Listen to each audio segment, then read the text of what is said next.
All right, welcome in. I want to know where everybody was 10 years ago right now. Like literally right now, if you rewind a decade, because this is what was happening 10 years ago right now. Candlestick Park was closing, and Navarro Bowman, I'm going to pause it right here, was crossing the goal line. They called it the pick at the stick. So I was lower deck, right underneath the overhang, back toward the other side of the field, but back where the interception happened on the left side of your screen. And I saw Navarro Bowman running away from me. Jim Harbaugh chased him down the sideline. He dove over the goal line. And it really is hard to believe that this was 10 years ago right now. But it was Monday Night Football, 2013. It's now 2023. And this mural, or it's not a mural, it's a panorama. This is at Sam's in North Beach on Broadway. Great great burger shop, probably the best in San Francisco. And one of the reasons I like Sam's so much is that they have commemorated this moment with the panorama of Candlestick at the moment that Navarro Bowman dove over the goal line. So just wanted to toss in that little piece of 49ers history. It's been 10 years. It's crazy. Levi's Stadium is in its 10th season right now, but I'm sure anybody who watched 49ers football beyond 10 years ago misses what Candlestick Park brought to the table. Levi's is just different, right? But Candlestick, it's still there. And ahead of one of these playoff games, I will give you another look at it. I obviously did last season before the 49ers played the Cowboys in the playoffs, went back to the site. I found a new cool way to go back to the site of Candlestick, which still has not been redeveloped. They tore the place down, and it's the light fixtures are still there. They're just laying on their sides on this parking lot that's being overtaken or retaken by nature. The grass and the moss, it's starting to grow through the cracks in the parking lot. The old security tower, like the that had the security camera on top of it so you could see all the fights in the parking lot, that is still there. I don't know when that's going to fall down. And some of the signs like to enter Candlestick Park are still there. And gradually over time, people have made their way in through the fencing, and they've torn down some of the signs that say the San Francisco 49ers, thank you for visiting Candlestick Park.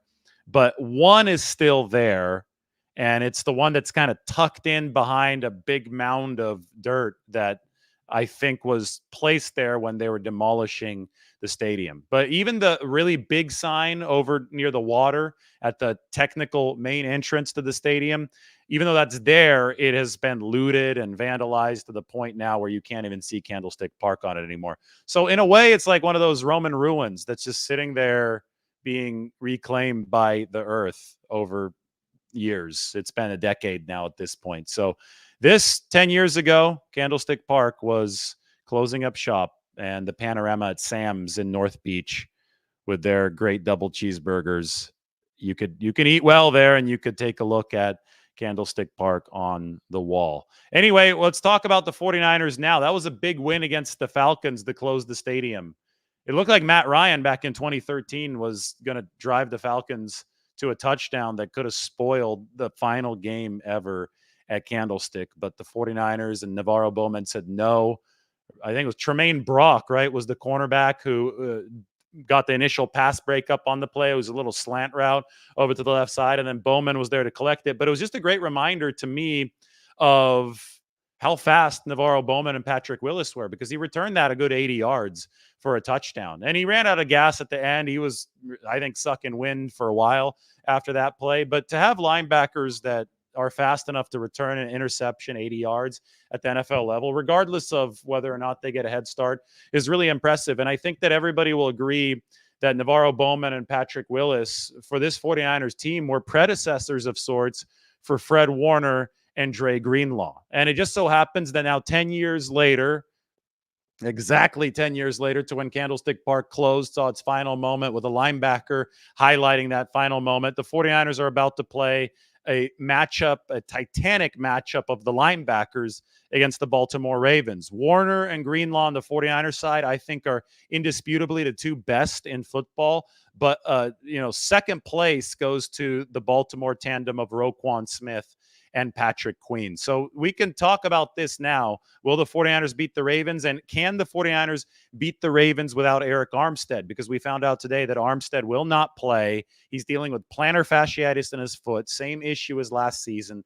It wouldn't surprise me if the 49ers just shut him down for the rest of the regular season until they got this tricky foot condition intact. Without Arik Armstead on the middle, you're going to be shorthanded, your top run-stopping defensive tackle. And guess who that puts pressure on? It puts pressure on Dre Greenlaw and Fred Warner, the 49ers' two linebackers, the leading duo in the league, to get the job done against the league's top run offense. This is the 49ers and Ravens efficiency matchup. Have a look at this. Red is bad, blue is good.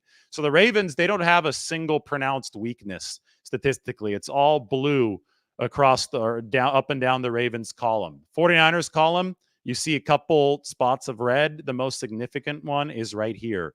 Run defense. They rank number 18 against the Ravens run offense, which ranks number 1. We saw the 49ers miss so many tackles last week, 16 total. I think that fatigue is the variable that it makes most sense to explain what's going on here. The 49ers didn't miss hardly any tackles over the first 5 weeks. They were borderline elite in that regard. Then they started missing tackles week 6 to 8, up to 13 against Cincinnati week 8 before the bye week.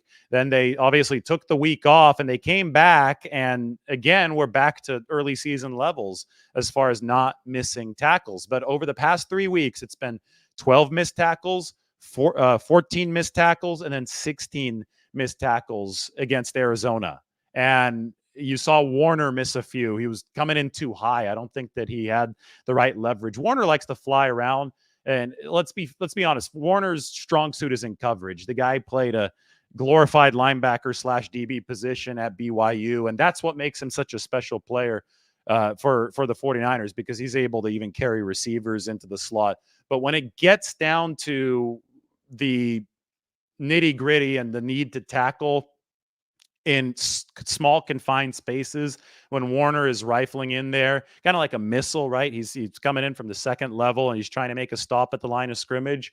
We've seen some issues with him over the course of his career in that regard. His first season, he was missing tackles at like a 12 or 13% rate, which is too high for a middle linebacker. Second season, Fred Warner really started to figure things out. I think it was 2019/2020. End of 2019, early 2020, he cut that missed tackle rate down to 3 or 4%, which is really, really low. That's around where Bobby Wagner's missed tackle rate in his prime would have been. And Bobby Wagner is one of the greatest tacklers that we've ever seen play pro football. So Warner got better, and this year he's taken a little bit of a step back. And whenever the 49ers have had some tackling issues, it usually has meant that Fred Warner has also meant some tackling issues. Dre Greenlaw, meanwhile, we've also seen him miss a few tackles this year. Doesn't take away from the fact that they're the best linebackers in the game, because in this game, you have to be able to, chart in space. You have to be able to stop the pass game if you're a linebacker, and that's what makes Warner and Greenlaw so great. But the 49ers do have this comparative weakness against the run, and I think it has popped up whenever the linebackers have not led the charge as far as having a suffocating missed tackle rate. So without Arik Armstead, without the big physical presence of a 6'7" guy in the middle, who I think is one of the best run-stopping defensive tackles in football, Armstead is definitely the best versatile run-stopping defensive lineman in football. When you look at how he can play the end position, set a hard edge, and then he can move inside and clog the interior, and he could stay low enough that he doesn't lose leverage, even though he's 6'7". He's so good, and it's really hard to replace him. They're not going to have him against the Ravens, who are such a good rushing offense. They have a good offensive line. It's going to be even more important for those linebackers to be sound with their details, sound with their angles. Obviously, against Arizona, they weren't that. They gave up 7.8 per carry. The 49ers do believe that they were better than the numbers might indicate against the Cardinals, but they still weren't good enough to beat the Ravens in that game, I think, defensively. Because what's going to happen if Baltimore is able to run into the same types of 49ers run defense problems as we saw in Arizona, what the Ravens are going to do is they're just going to suck the air out of the game. They're going to be able to possess the football. Lamar Jackson's a lot better than Kyler Murray. I mean, that was an exhibition of inaccuracy last week from Kyler Murray. He was not impressive from the pocket at all. Meanwhile, Lamar Jackson has been impressive from the pocket, especially on those short rhythm throws this year. So the 49ers do need to stop the run to stay sustainable in this game. Or, stop might be a strong word. They need to slow the run to be sustainable in this game. And they didn't slow it last week with the 7.8 per carry, 238 yards from the Arizona Cardinals. So that's, my main thing right here is talking about how the 49ers are going to combat that run game without Arik Armstead. And, the question is, how long is he going to be out? And what will the 49ers do in the time being while he is out? Obviously, T.Y. McGill, they've used up both of his practice squad elevations. He still is on the practice squad for the 49ers. So no more Kalia Davis, who was on the 53, but suffered the high ankle sprain. You wonder if the 49ers might go further into their depth, because they did add depth into the mix this week when they signed the new defensive tackle, Taylor Stallworth. He's a veteran. He's been around the league. I wonder if Stallworth gets one of the call-ups because T.Y. McGill is obviously not available and Kalia Davis is now on injured reserve. Kinlaw and Givens were the starters for the 49ers, Javon Kinlaw and Kevin Givens last week. You don't have to start two of them or both of them anymore because Hargrave should be back. He's officially questionable. So probably if you look at a starting four for the 49ers, it'll be Bosa and Young on the edges, Javon Hargrave, assuming that he continues to feel better and better and plays, and Javon Kinlaw, with Kevin Givens being rotational depth and probably somebody like Taylor Stallworth, freshly signed, being called up from the practice squad to fill in on the rotation for the 49ers. You can also go to the rookie Spencer Wagee, but I'm not quite sure if Spencer Wagee is ready for an NFL defensive tackle role in a huge game like this. Wagee actually played defensive end in college, made the positional conversion this offseason, started to do a whole heck of a lot of bulking up to be able to play in that interior, be more of the fire hydrant type. And I think he's more of a developmental prospect. The 49ers actually cut him earlier this season and then re-signed him to their practice squad. He was gone for a couple months. So defensive tackle is a position of thinness, a position of concern for the 49ers. I think if you look at the matchup of this game and you look at the numbers, and this is what I wrote in Will the 49ers Beat the Ravens, as you could tell that Baltimore's got two key advantages against the 49ers run defense and against their special teams. On paper, those are advantages for Baltimore. But do not ignore how big the 49ers edge on offense is. Number one offense. This helps, I think, illustrate where the 49ers are at offensively. It's the top row. They're 37% better than league average efficiency-wise. Baltimore is also good. They're also a top 5 offense, but they're only 17% better than league average. So the 49ers have a 2x jump over league average offensively. And it just shows you that even though Baltimore may be stronger on average across the board, they don't have a red spot on this chart. The 49ers offense has been concealing a lot of weaknesses. You can iron out a lot of wrinkles when you're playing as well as the 49ers have been offensively. And, that's the matchup that I really focused on when I wrote this article. And this article is in the description. You can sign up to The Athletic for $1 a month right now. It's a great time to do it here over the Christmas season. Obviously, Nick Bosa is pictured there. Gus Edwards is pictured there. That's going to be a big matchup. This is a all-encompassing preview. But one of the main areas that I zeroed in on was the 49ers offense against this Ravens defense, which is the number 2 Ravens defense. Because if it plays out to this right here, if the 49ers offense is able to continue delivering at this kind of efficiency, I think they can cover up the deficiencies. This kind of efficiency, I think they can cover up the deficiencies elsewhere. And I wonder, are they going to be able to do it against a Ravens defense that's leading the league with 50 sacks this year? Are they going to be able to do it against the Ravens defense that's actually been the best yak defense in the league this year, best against yards after the catch? Are they going to be able to do it against safety, the type of safety they haven't seen yet in Kyle Hamilton, a rangy 6'4" safety who can play in the box, who can cover, has 2 picks, has 3 sacks this year. It's going to be fascinating. I mean, this is why, Steve Young said this is the kind of event. It's like a regular season legacy game, because you're going to be coming out of this game and you'll be saying, okay, Brock Purdy has solidified the MVP award. Oh, wait, Lamar Jackson, new arriver on the block for the MVP award. Maybe he could come out of this game as the leader. Or obviously Christian McCaffrey, I think, has the 3rd best odds for the MVP award right now. McCaffrey, if he has a massive game, because he is facing a really good Ravens defense and because the spotlight is so firmly on the 49ers offense, he, I think, has a chance to make a statement in this game. Superstars all around the field, and I think this could be a lot of fun just because of that. So that's my matchup analysis. You can go ahead and check out the prediction, which I'm going to formally come out with tomorrow. It is already on The Athletic right now, though, if you want to know my actual predicted score.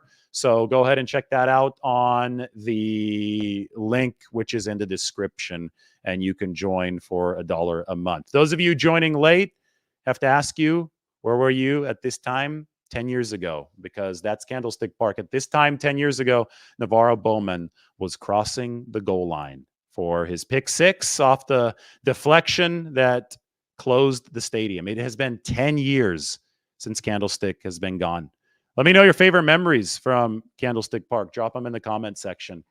May even take a look at a couple of them on the live comments right now. Favorite Candlestick memories. If you've got any, then maybe I feature them on the screen. If not, then I'm going to get going. So hurry up, post your memories, and then we're going to get going.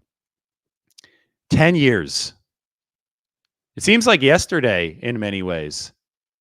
Stephanie was at the Sacramento Zoo with her grandson. That's a good memory. Daniel Garcia remembers the catch 2 at Candlestick Park. So the catch 1 was Dwight Clark. The catch 2 was Terrell Owens against the Packers. The catch 3 was Vernon Davis against the Saints. We got 2 people remembering the catch 2. Oh, here's one. NFC Championship versus the Giants. Horrible loss, but awesome memories. That was an epic defensive game. That was one of those games you saw supersonic defense from both sides. Unfortunately, you saw offense left to be desired on especially the 49ers side offensively. That was tough. I think Alex Smith and the offense went 1 of 12 or 1 of 13 on 3rd down. Now we have the catch 3. Oh, here's a good one. The Garrison Hurst run against the Jets. 96 yards. What was that, 1998? Yeah, that was 1998. Season opener against the Jets. 96 yards for Garrison Hurst in overtime. The walk-off winner. Remember, 49ers talk a lot about wide receivers blocking these days, and they're rather exceptional, I think, in the way that their receivers get after it downfield in the run game. Back then, I think receivers got after it way more often. Terrell Owens blocked all 96 yards for Garrison Hurst to open the 98 season, which would be, in effect, Steve Young's last, because he was concussed early in the 99 season, and then ultimately Jeff Garcia took over. So 98 was the last dynastic playoff appearance for the 49ers. It was punctuated by the catch number 2 with Terrell Owens. Here's a good one. My wife and I watched San Francisco 49ers against the Miami Dolphins in 2012 at Candlestick. I remember that game. I think Aldon Smith had a big sack to seal it, right? I'm trying to remember. It was one of those many wins the 49ers had on their way to the Super Bowl against the Ravens, of all teams, in late 2012. Joel says, my wife and I were at the final game at Candlestick. Most magical moment I've seen in live sports. I agree. I've seen some cool events, but people just didn't leave when it ended. And then when people tried to leave Candlestick on that night 10 years ago, I saw people yanking seats out. I saw people bring like screwdrivers and tools and stuff to the game. And they were yanking seats out of the stadium, but SFPD was waiting outside to either arrest the people who were trying to do that, or confiscate the seats back from them. And it's all too bad, because that stadium ended up being demolished with thousands of seats just laying there on the dead grass. I know they sold the seats and stuff, but that there was a chance to sell them at a much more market opportune rate to where they wouldn't have been wasted. I'm not condoning the people who are stealing the seats, but they had. I think that they had the idea that the seats were too expensive, so they're trying to yank them out and take them. And all I remember is the police waiting for them as you left the stadium. People were trying to take signs and everything. It was one of those surreal scenes when that game ended against the Atlanta Falcons 10 years ago in 2013.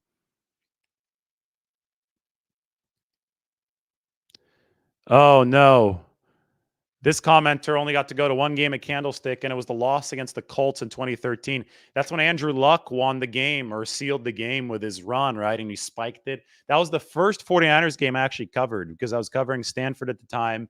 But with Andrew Luck back in town, and it was a lot of Stanford players. I think Owen Marisic was with the 49ers at the time. So a lot of Stanford players were playing professionally in that 49ers Colts game in 2013. So I went ahead and got credentialed for that game, and it was neat to see all of that come full circle.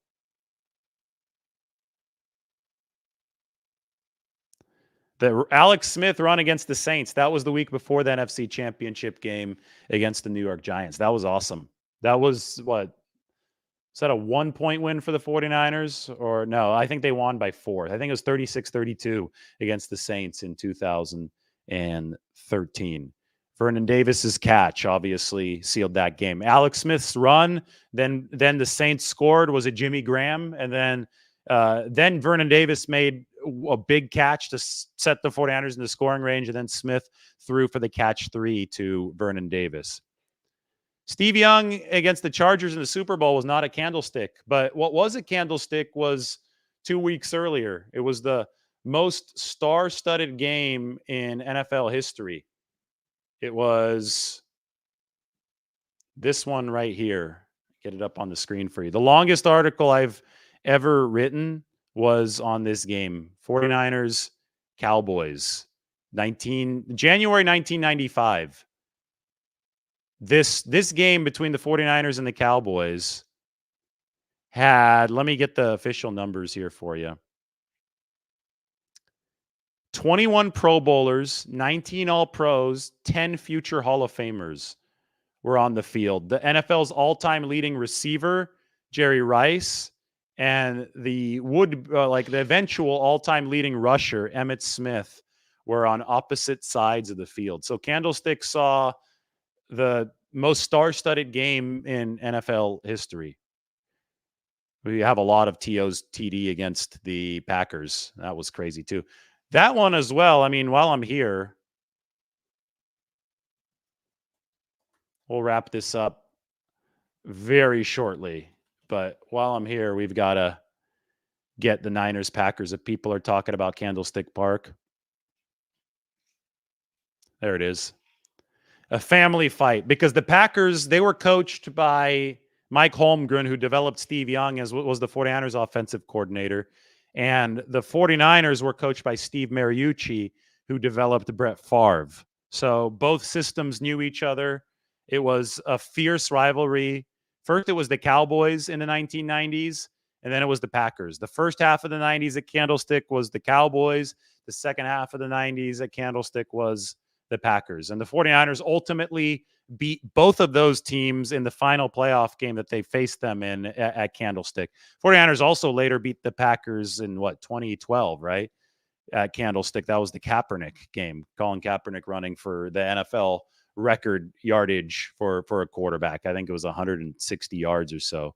So it has, it's been 10 years, but boy, there have been a lot of memories that still live on to this day. 10 years ago, this happened. Navarro Bowman crossed the goal line at Candlestick Park, and it is memorialized in San Francisco's North Beach neighborhood at Sam's. So you can go check it out at any time. All right, 49ers Ravens, that is the focus. That's going to be at Levi's. My game preview is up. Go ahead and check it out. It is right here. It's in the description.